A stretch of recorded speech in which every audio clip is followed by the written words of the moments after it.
Finish him. Flawless victory. Fatality. Berlatar di perguruan bela diri bernama Koga Dojo yang berlokasi di Jepang, terlihat banyak murid dari berbagai usia yang berlatih teknik bela diri, baik tangan kosong maupun dengan menggunakan senjata. Terlihat pula karakter utama dari film ini yang bernama Casey, yang sekaligus merupakan guru di Koga Dojo. Uniknya, Casey juga turut melibatkan istrinya sendiri sebagai partner sparring, yaitu Namiko. Dengan kemampuan bela diri yang taktis dan mumpuni, Casey berhasil memperagakan beberapa teknik bertahan dari serangan istrinya.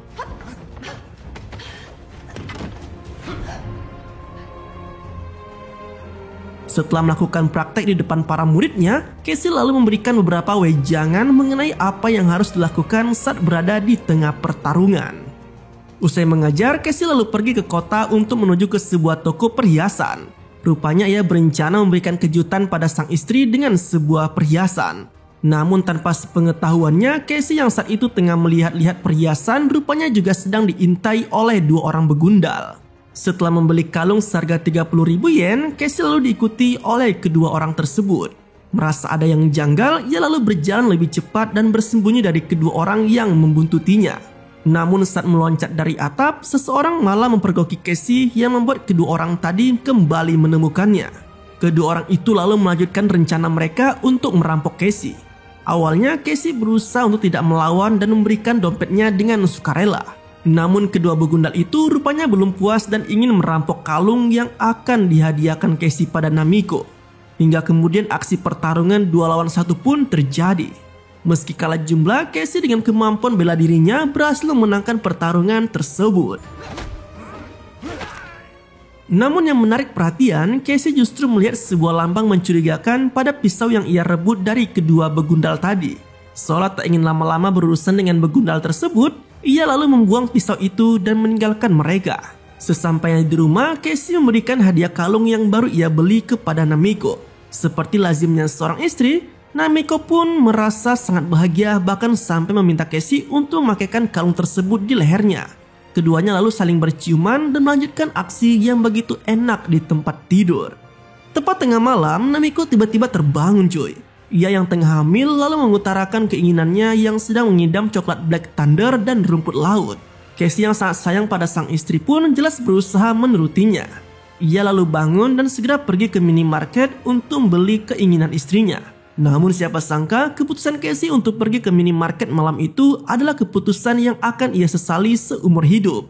Saat ia berada di minimarket, bayangan sosok misterius dengan senjata tali berduri nampak muncul di luar rumah Casey. Dan seperti yang bisa ditebak, Casey yang baru tiba di rumah pun langsung dibuat terkejut dengan kondisi rumah yang berantakan, termasuk tubuh sang istri yang sudah tak bernyawa. Terlebih lagi setelah ia mendapati adanya tanda luka di leher Namiko yang secara tak langsung memastikan bahwa istri tercintanya itu tewas karena dibunuh.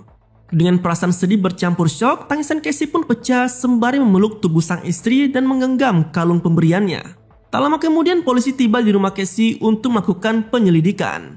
Kepala penyidik dari polisi mulai menanyai Casey. Namun karena masih syok dan bersedih, ia pun tak bisa menjawab pertanyaan dengan jelas.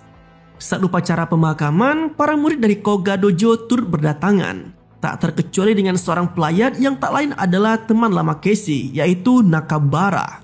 Setelah upacara pemakaman, Casey dan Nakabara lalu pergi ke tempat yang dulunya sangat disukai oleh Namiko. Di sanalah Nakabara mengucapkan rasa belasungkawanya dan mencoba menghibur Casey, dan ia juga turut menawarkan sahabatnya itu untuk ikut bersamanya ke Thailand dan berlatih dojo miliknya. Namun Casey menolak tawaran tersebut dan ia berdalih jika dirinya memiliki hal yang harus ia selesaikan. Di waktu yang sama, terlihat sebuah mobil yang sedang masuk ke dalam pabrik narkoboy yang berada di pedalaman Myanmar. Pabrik yang sekaligus menjadi markas kartel narkoboy pimpinan Goro itu rupanya sedang kedatangan tamu asal Jepang. Usut punya usut, orang Jepang yang diketahui merupakan anak buah Goro itu datang karena telah melakukan kesalahan saat pengiriman narkoboy ke Yankin. Alasan inilah yang membuat Guru sangat murka, bahkan ia sampai menghabisi nyawa si anak buah menggunakan tali berduri mirip dengan senjata yang digunakan untuk merenggut nyawa Namiko. Sementara itu, Casey yang masih memendam amarah akan kematian istrinya nekat melakukan penyelidikannya sendiri akan dalang dibalik kematian Namiko. Dengan mengingat kembali insiden percobaan perampokan yang sempat ia alami tempo hari, ia pun bertanya pada salah satu muridnya mengenai lokasi dojo yang memiliki teknik tendangan triple kick, sebagaimana teknik yang sempat digunakan oleh para begundal yang menyerangnya. Dari sinilah ia pun akhirnya mendapatkan nama Azuma Dojo yang disinyalir telah mengajarkan teknik tendangan tersebut. Tanpa membuang waktu, Casey lalu mendatangi Azuma Dojo. Namun bukannya sambutan baik yang ia dapat, para murid di Azuma Dojo justru menyambutnya dengan dingin, bahkan sampai mencoba mengintimidasinya. Mengetahui ada yang tak beres, Casey lalu melakukan perlawanan. Pertarungan kali ini sebenarnya cukup berat, mengingat ia harus melawan beberapa orang sekaligus. Namun agaknya kemampuan Casey masih jauh di atas para murid di sana.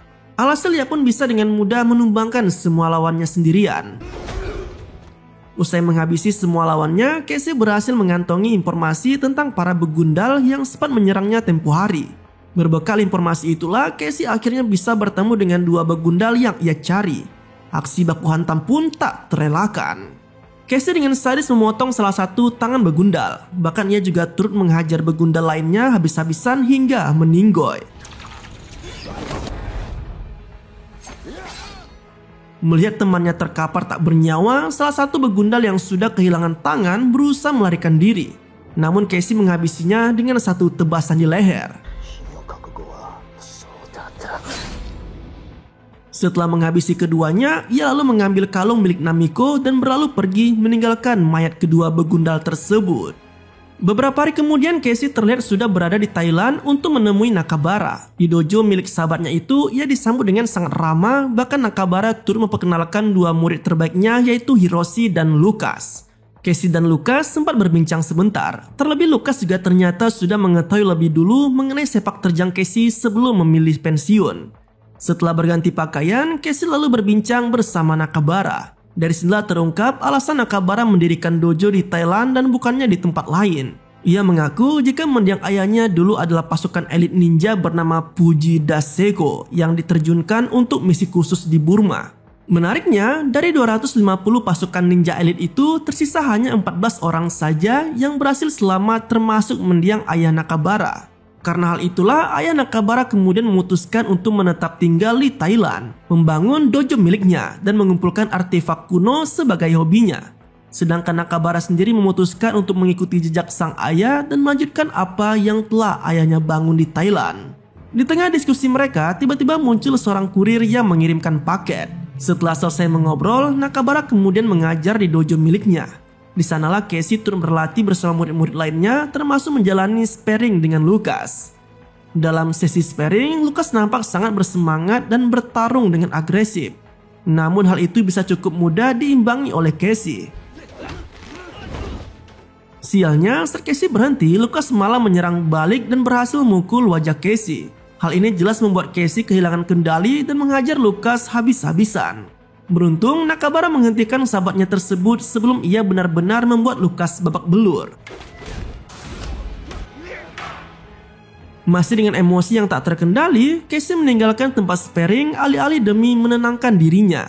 Sebagai sahabat yang baik, Nakabara berusaha mengingatkan Casey jika dirinya telah kehilangan kendali dan tidak menghormati apa yang telah diajarkan oleh guru mereka dulu, yaitu Guru Takeda.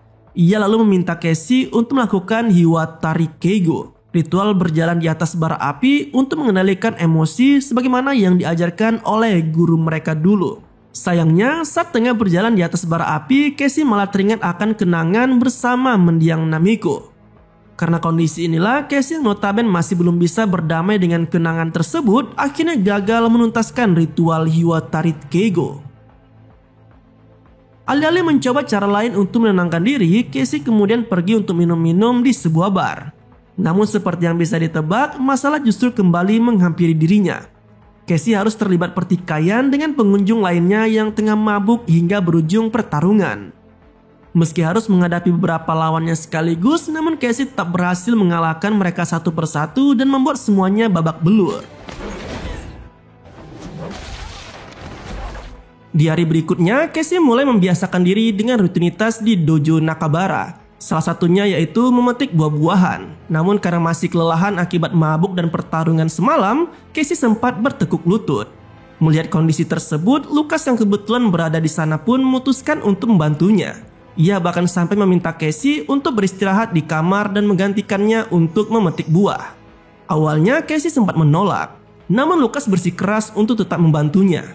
Alhasil, Casey pun menerima bantuan Lucas dan kembali ke kamarnya untuk beristirahat. Namun di luar dugaan, Lucas yang sedang memetik buah tiba-tiba kedatangan sosok misterius yang membawa tali berduri. Tanpa sepengetahuannya, sosok misterius itu langsung menggunakan tali tersebut untuk menyerang Lucas dan menghabisinya seketika.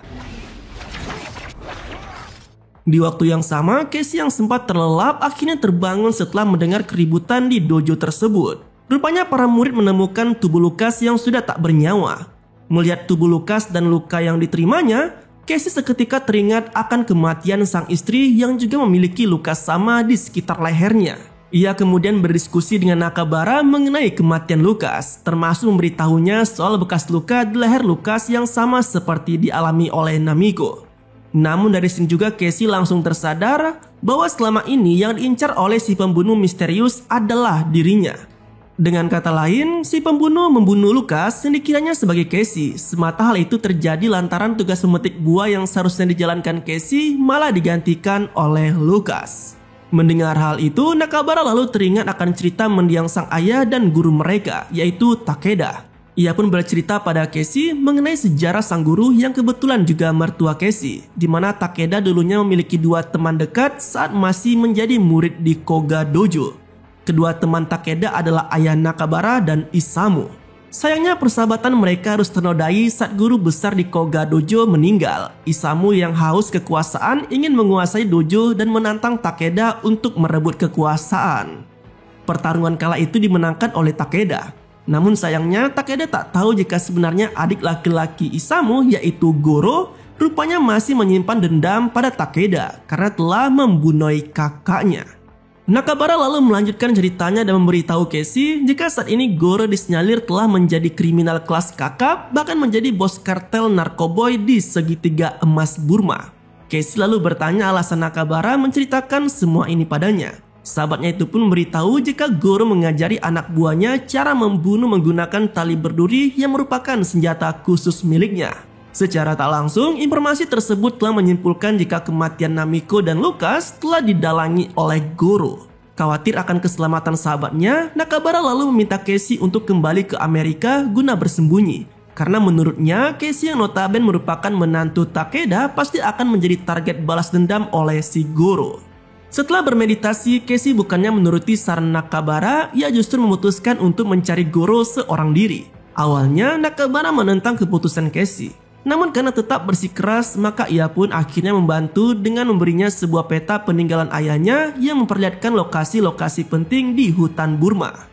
Menariknya, tak hanya sekedar memperlihatkan kondisi yang diyakini menjadi tempat persembunyian Goro saja, peta tersebut juga turut memberikan tanda lokasi senjata yang sempat dikubur oleh sang ayah dan pasukannya. Tanpa membuang waktu, Casey langsung pergi ke Burma keesokan harinya. Sesampainya di Burma, Casey diantarkan oleh seorang supir taksi bernama Mike. Ia lalu pergi ke pasar dan membeli beberapa bahan-bahan untuk diramu menjadi senjata khusus. Sesampainya di hotel, Casey sempat bertanya pada si supir taksi mengenai sosok Goro. Mike sendiri sepertinya tahu akan nama tersebut. Hal itu terlihat dari raut wajah ketakutan meski ia sendiri masih berpura-pura tidak mengetahui sama sekali. Di dalam hotel, Casey langsung meramu beberapa senjata khusus ninja dari bahan-bahan yang ia beli sebelumnya di pasar. Malamnya diantarkan Mike, Casey pergi ke sebuah bar untuk mencari informasi. Di sana ia dihampiri oleh orang yang menawarkan narkoboy. Ia lalu mengikuti orang tersebut dan mencoba narkoboy yang ditawarkan. Saat bandar narkoboy itu membuka barangnya, Casey yang dalam pengaruh obat bertanya jika area ini wilayah Goro. Hal itu membuat bandar itu curiga dan akhirnya menyuruh anak buahnya untuk menyerang Casey. Namun, yang mereka serang itu adalah Casey cuy. Dengan kemampuan bela dirinya dan juga senjata rahasia yang ia ramu, dengan mudah Casey berhasil menghabisi mereka semua. Kembali ke hotel, Casey masih merasakan efek obat yang ia coba sebelumnya. Saat terbangun, sekelompok pasukan militer Myanmar rupanya menyerbu hotel di mana Casey tinggal. Awalnya Casey sempat melawan, namun setelah pasukan itu menyerang menggunakan senapan, Casey mau tak mau berusaha melarikan diri dari tempat itu. Aksi kejar-kejaran terjadi, sayangnya pada akhirnya Casey yang terpojok pun tertangkap juga cuy. Saat diinterogasi, Casey disiksa menggunakan setrika panas dan dipaksa untuk memberitahukan alasannya mencari Goro. Casey lalu berpura-pura pingsan untuk menghindari penyiksaan lebih lanjut. Setelah ia dipindahkan ke dalam penjara, ia pun terbangun dan menghajar penjaga yang memindahkannya. Casey lalu menyamar menjadi penjaga dengan mencuri pakaian salah satu penjaga di sana. Ia lalu melewati penjagaan dengan penyamaran yang ia gunakan. Beruntung, para penjaga yang lain sedang sibuk dengan sabung ayam. Tak lama kemudian Casey sampai ke ruangan kepala penjaga yang menyiksanya cuy. Di sana ia menghajar kepala penjaga habis-habisan dengan sangat brutal dan memaksanya memberitahu lokasi Goro dengan menggunakan sebuah gunting. Setelah mendapatkan informasi, Casey mengumpulkan paspor miliknya dan pergi meninggalkan kepala penjaga yang tak bernyawa tertancap gunting tersebut. Di luar, Casey akhirnya mengetahui bahwa Mike adalah orang yang memberitahu kepada kepala penjaga mengenai lokasinya. Ia lalu bersembunyi di mobil Mike dan mengejutkannya. Mike yang ketakutan pun akhirnya mau tak mau mengantarkan Casey ke hutan di mana markas Goro berada. Dengan menggunakan perahu sewaan, Casey lalu menuju ke kedalaman hutan mencari markas Goro. Di dalam hutan, Casey melihat beberapa patroli kartel narkoboy milik si Goro itu. Namun dengan kemampuan ninjanya dan senjata khusus yang telah ia ramu, Casey akhirnya berhasil menghabisi mereka semua tanpa ampun. Setelah itu, berbekal peta pemberian Nakabara, Casey mulai menyusuri hutan dan mencari senjata-senjata yang telah ditinggalkan oleh pasukan elit ninja milik mendiang ayah Nakabara. Berbekal senjata dan perlengkapan ninja yang ia temukan, Casey lalu pergi ke markas Goro untuk melakukan balas dendam. Di dalam bangunan tersebut, Casey menghancurkan satu demi satu gudang penyimpanan narkoboy milik Goro menggunakan bahan peledak. Tak hanya itu, ia juga turut membuat kekacauan dan menghabisi banyak anak buah Goro satu persatu cuy. Hingga pada akhirnya anak buah kepercayaan Goro pun datang dan berduel dengan si Casey. Meski sempat dibuat kewalahan, namun Casey berhasil mengalahkan anak buah kepercayaan Goro dan menghabisinya tanpa ampun. Di tengah kebakaran gudang, Casey akhirnya bisa berhadapan langsung dengan Goro. Anehnya Goro malah mengaku jika dirinya tak tahu menahu soal kematian Namiko. Namun alasan inilah yang justru membuat Casey makin murka dan duel di antara mereka pun tak terelakkan. Dengan menggunakan tali berdurinya, Goro sempat berhasil melukai Casey. Keduanya bertarung dengan sengit di tengah luapan api. Hingga pada akhirnya Casey berhasil mengalahkan Goro dan mengakhiri hidupnya dengan satu tebasan mematikan ke leher bos kartel narkoboy itu cuy. Nah, usai menghabisi Goro dan komplotannya, Casey kembali ke dojo milik Nakabara dan menceritakan semua yang telah ia lalui dalam pertarungan kemarin. Menariknya, di tengah pembicaraan mereka, kurir paket kembali datang ke dojo. Namun tak seperti sebelumnya, kali ini perhatian Casey malah tertuju pada kurir tersebut. Bagaimana tidak, pria berpenampilan sebagai pengantar paket itu ternyata menyimpan pisau dengan lambang yang sama persis seperti pisau milik dua begundal yang menyerangnya di Jepang tempo lalu. Dari sinilah Casey seketika menyadari jika selama ini bukan Goro yang menjadi dalang kematian Namiko dan Lucas, melainkan Nakabara lah yang telah merencanakan pembunuhan Namiko dan mengadu dombanya dengan si Goro. Nakabara yang terpojok pun tak bisa membantah tuduhan Casey. Bahkan ia dengan senyuman liciknya mengakui jika semua itu adalah rekayasa yang ia buat, di mana ia sangat menginginkan kematian Goro yang merupakan saingan bisnisnya sendiri. Dari sinilah seolah terungkap bahwa selama ini Nakabara diam-diam telah menjalankan bisnis narkoboy tanpa sepengetahuan siapapun, tak terkecuali dengan si Casey. Tak hanya itu, Nakabara juga ternyata telah tega membunuh Lucas hanya demi meyakinkan Casey jika Goro adalah pelaku di balik terbunuhnya Namiko. Dengan terungkapnya semua fakta, pertarungan sengit di antara dua sahabat itu pun terjadi dengan sangat brutal. Pertarungan berjalan cukup imbang, di mana Casey dan Nakabara sama-sama menunjukkan kemampuan terbaiknya. Namun keberuntungan agaknya masih berpihak kepada Casey. Ia yang saat itu tengah terpojok malah berhasil memanfaatkan tali berduri yang ada di sana untuk mencekik leher Nakabara hingga meninggoy. Tak lama kemudian Hiroshi datang dan ia pun baru menyadari bahwa selama ini gurunya telah memanfaatkan dojo untuk menutupi bisnis narkoboynya. Sadar jika hal ini akan membuat reputasi dojo menjadi rusak, Hiroshi lalu membiarkan Casey untuk pergi dan berterima kasih karena sudah menunjukkan kebusukan sang guru. Nah, di akhir cerita, Casey yang telah kembali ke Jepang lalu membuang kalung milik mendiang istrinya ke sebuah kolam, seolah menandakan jika dendam dalam dirinya sudah terbalaskan. Dan film pun berakhir dengan begitu santuy.